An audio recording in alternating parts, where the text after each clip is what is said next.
ಇಲ್ಲಿಗೆ ಸಮೀಪದ ಸಾನಂದ್ನಲ್ಲಿ ಕೇನ್ಸ್ ಸೆಮಿಕಾನ್ನ ಒಸಾಟ್ ಘಟಕಕ್ಕೆ ಪ್ರಧಾನಿ ನರೇಂದ್ರ ಮೋದಿ ಚಾಲನೆ ನೀಡಿದ್ದಾರೆ. ಇದು 3,300 ಕೋಟಿ ರೂಪಾಯಿ ವೆಚ್ಚದಲ್ಲಿ ನಿರ್ಮಾಣವಾಗಿರುವ ಸೆಮಿಕಂಡಕ್ಟರ್ ಅಸೆಂಬ್ಲಿ ಮತ್ತು ಟೆಸ್ಟಿಂಗ್ ಫೆಸಿಲಿಟಿ ಆಗಿದೆ. ಇಂಡಿಯಾ ಸೆಮಿಕಂಡಕ್ಟರ್ ಮಿಷನ್ ಅಡಿಯಲ್ಲಿ ಶುರುವಾಗಿರುವ 2ನೇ ಚಿಪ್ ಮ್ಯಾನುಫ್ಯಾಕ್ಚರಿಂಗ್ ಘಟಕ ಇದಾಗಿದೆ.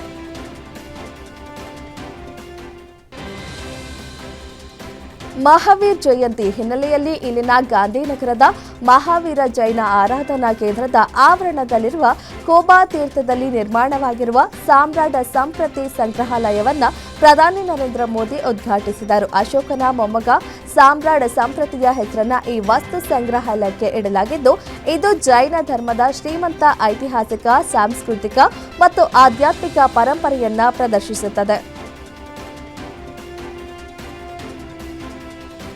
ಸಿಪಿಐ ಮತ್ತು ಬಿಜೆಪಿ ನಡುವೆ ಮೈತ್ರಿ ಇದೆ ಎಂದು ಆರೋಪಿಸಿರುವ ಕಾಂಗ್ರೆಸ್ ನಾಯಕ ರಾಹುಲ್ ಗಾಂಧಿ ಏಪ್ರಿಲ್ 9ರಂದು ಕೇರಳದಲ್ಲಿ ನಡೆಯಲಿರುವ ವಿಧಾನಸಭಾ ಚುನಾವಣೆಯಲ್ಲಿ ಆಡಳಿತಾರೂಢ ಎಲ್ಡಿಎಫ್ ಗೆಲ್ಲಬೇಕೆಂದು ಪ್ರಧಾನಿ ನರೇಂದ್ರ ಮೋದಿ ಬಯಸುತ್ತಿದ್ದಾರೆ ಎಂದು ಟೀಕಾಪ್ರಹಾರ ನಡೆಸಿದರು. ಈ ಚುನಾವಣೆಯು 2 ಸಿದ್ಧಾಂತಗಳ ನಡುವಿನ ಹೋರಾಟವಾಗಿದೆ. ಮೊದಲ ಬಾರಿಗೆ ನಾವು ಬಿಜೆಪಿ ಮತ್ತು ಎಡರಂಗದ ನಡುವಿನ ಮೈತ್ರಿಯನ್ನ ನೋಡುತ್ತಿದ್ದೇವೆ ಎಂದರು.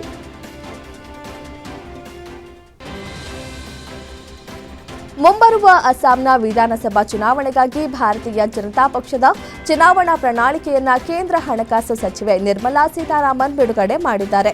ಈ ಪ್ರಣಾಳಿಕೆಯು ಪ್ರಮುಖವಾಗಿ ರಾಜ್ಯದ ಸರ್ವತೋಮುಖ ಅಭಿವೃದ್ಧಿ, ಜನಕಲ್ಯಾಣ ಯೋಜನೆಗಳು, ಯುವ ಜನರಿಗೆ ಉದ್ಯೋಗಾವಕಾಶಗಳು, ಗುಣಮಟ್ಟದ ಶಿಕ್ಷಣ ಮತ್ತು ಆರೋಗ್ಯ ರಕ್ಷಣೆಯ ಮೇಲೆ ಕೇಂದ್ರೀಕೃತವಾಗಿದೆ.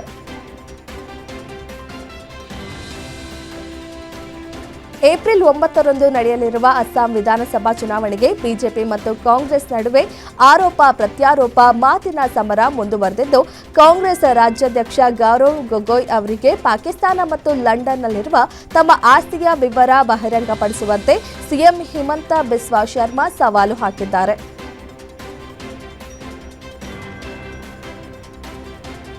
ವಿಧಾನಸಭಾ ಚುನಾವಣೆಗೆ ಸಜ್ಜಾಗಿರುವ ರಾಜ್ಯದಲ್ಲಿ ಪ್ರಜಾಪ್ರಭುತ್ವ ಹಕ್ಕುಗಳನ್ನು ಕಸಿಯುವ ಪಿತೂರಿ ನಡೆಸಲಾಗುತ್ತಿದೆ ಎಂದು ಆರೋಪಿಸಿ ಟಿಎಂಸಿ ನಾಯಕಿ ಪಶ್ಚಿಮ ಬಂಗಾಳ ಸಿಎಂ ಮಮತಾ ಬ್ಯಾನರ್ಜಿ ಮುಖ್ಯ ಚುನಾವಣಾ ಆಯುಕ್ತರಿಗೆ ಪತ್ರ ಬರೆದಿದ್ದಾರೆ.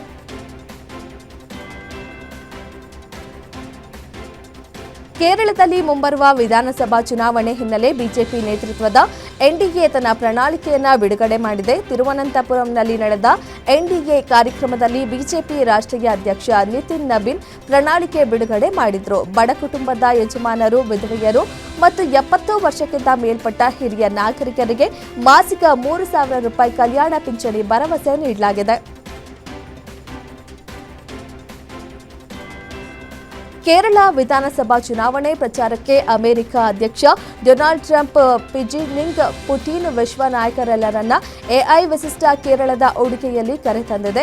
Donald Trump, Xi Jinping, Putin, Volodymyr Zelensky ಒಬ್ಬೊಬ್ಬರು ಒಂದೊಂದು ಪಕ್ಷಕ್ಕೆ ಬೆಂಬಲ ನೀಡಿ ಪ್ರಚಾರ ಮಾಡುತ್ತಿರುವಂತೆ ವಿಡಿಯೋವನ್ನ ರಚಿಸಲಾಗಿದೆ. ಈ ನಾಯಕರೆಲ್ಲರೂ ಪ್ರಚಾರಕ್ಕೆ ಬರುವಂತೆ ಈ ಎಐ ವಿಡಿಯೋ ರಚಿಸಲಾಗಿದೆ.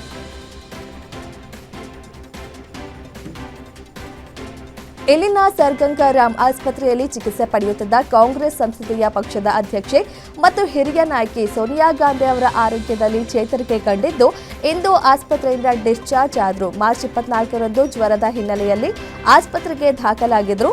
ಕಳೆದ 7 ದಿನಗಳಿಂದ ಚಿಕಿತ್ಸೆಗೆ ಒಳಗಾಗಿದ್ದ ಅವರನ್ನ ಆಸ್ಪತ್ರೆಯಿಂದ ಬಿಡುಗಡೆಗೊಳಿಸಲಾಗಿದೆ ಎಂದು ಆಸ್ಪತ್ರೆ ಪ್ರಕಟಣೆ ತಿಳಿಸಿದೆ.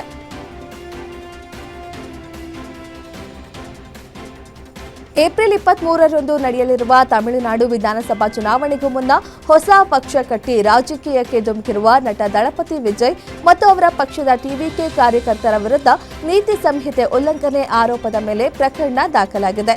ಪೆರವಲ್ಲೂರು ಠಾಣೆಯ ಪೊಲೀಸರು ಬಿಎನ್ಎಸ್ನ ಹಲವಾರು ನಿಬಂಧನೆಗಳ ಅಡಿಯಲ್ಲಿ ಪ್ರಕರಣಗಳನ್ನು ದಾಖಲಿಸಿದ್ದಾರೆ ಎನ್ನಲಾಗಿದೆ.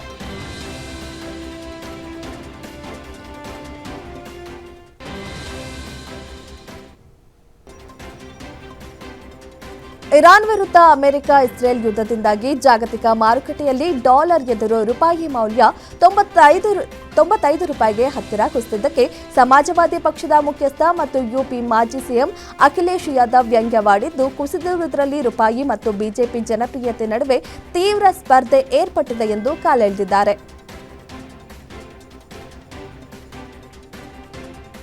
ಮಗು ಜನಿಸಿದಾಗ ತಂದೆ ತಾಯಿ ಇಬ್ಬರನ್ನ ಅಭಿನಂದಿಸುತ್ತೇವೆ. ಆದರೆ ಆರೈಕೆ ಜವಾಬ್ದಾರಿ ತಾಯಿಗೆ ಹೆಚ್ಚು ಬೀಳ್ತದೆ.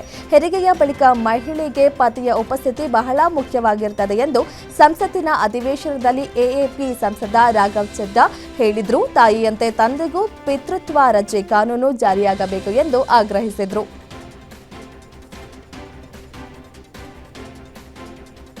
ತಮಿಳುನಾಡು ಮಾಜಿ ಮುಖ್ಯಮಂತ್ರಿ ಜಯಲಲಿತಾ ಅವರ ಹೈದರಾಬಾದ್ನಲ್ಲಿ ಅವರ ಮನೆಗೆ ಅಧಿಕಾರಿಗಳು ಬೀಗ ಹಾಕಿದ್ದಾರೆ.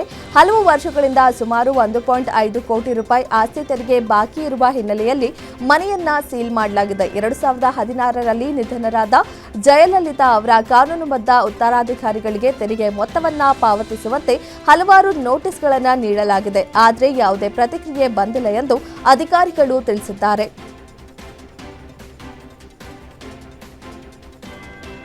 ಕಾಶ್ಮೀರದ ಗಂಡೇರ್ಬಾಲ್ ಜಿಲ್ಲೆಯ ಹರ್ಮಾ ಅರಣ್ಯ ಪ್ರದೇಶದಲ್ಲಿ ಭದ್ರತಾ ಪಡೆಗಳು ಮತ್ತು ಉಗ್ರರ ನಡುವೆ ಗುಂಡಿನ ಚಕಮಕಿ ನಡೆದಿದೆ. ಕಾರ್ಡನ್ ಮತ್ತು ಶೋಧ ಕಾರ್ಯಾಚರಣೆಯ ಸಂದರ್ಭದಲ್ಲಿ ಭಯೋತ್ಪಾದಕರು ಮತ್ತು ಭದ್ರತಾ ಪಡೆಗಳ ನಡುವೆ ಈ ಗುಂಡಿನ ಚಕಮಕಿ ನಡೆದಿದೆ ಎಂದು ಅಧಿಕಾರಿಗಳು ತಿಳಿಸಿದ್ದಾರೆ.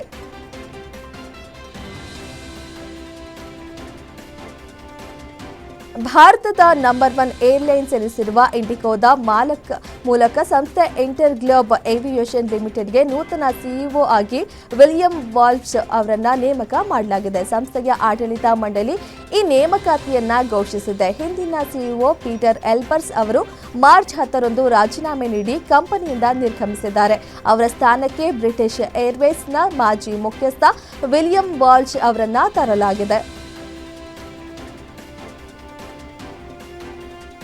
ಬಿಹಾರದ ನಳಂದಾ ಜಿಲ್ಲೆಯ ಶಿಟ್ಲಾ ಮಾತಾ ಮಂದಿರದಲ್ಲಿ ಭೀಕರ ಕಾಲ್ತುಳಿತ ಸಂಭವಿಸಿದೆ.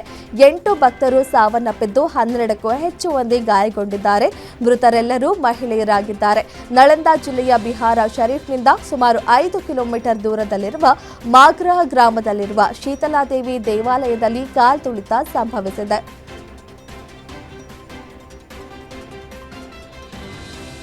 ಪಶ್ಚಿಮ ಬಂಗಾಳ ಚುನಾವಣೆ ಹೊತ್ತಲೇ ಭಾರತೀಯ ಟೆನ್ನಿಸ್ ಐಕಾನ್ ಲಿಯಾಂಡರ್ ಪೇಸ್ ಬಿಜೆಪಿಗೆ ಸೇರ್ಪಡೆಯಾಗಿದ್ದಾರೆ. ಕೇಂದ್ರ ಸಚಿವರಾದ ಕಿರಣ್ ರಿಜಿಜು ಮತ್ತು ಸುಕಾಂತ್ ಮಜುಂದಾರ್ ಅವರ ಸಮ್ಮುಖದಲ್ಲಿ ಪೇಸ್ ಬಿಜೆಪಿಗೆ ಸೇರಿದ್ದಾರೆ.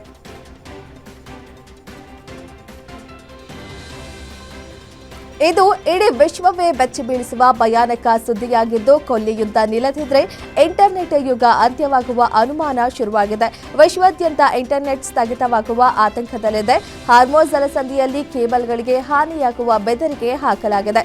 ಹಾರ್ಮೋಸ್ನಲ್ಲಿ ಉದ್ವಿಗ್ನತೆ ಹೆಚ್ಚಾದರೆ ಅಲ್ಲೋಲ ಕಲ್ಲೋಲ ಫಿಕ್ಸ್ ತೈಲ ಸಾಗಾಣಿಕೆ ಮಾತ್ರವಲ್ಲ, ಜಾಗತಿಕ ಇಂಟರ್ನೆಟ್ಗೂ ದೊಡ್ಡ ಅಪಾಯ ಬೀರಲಿದೆ.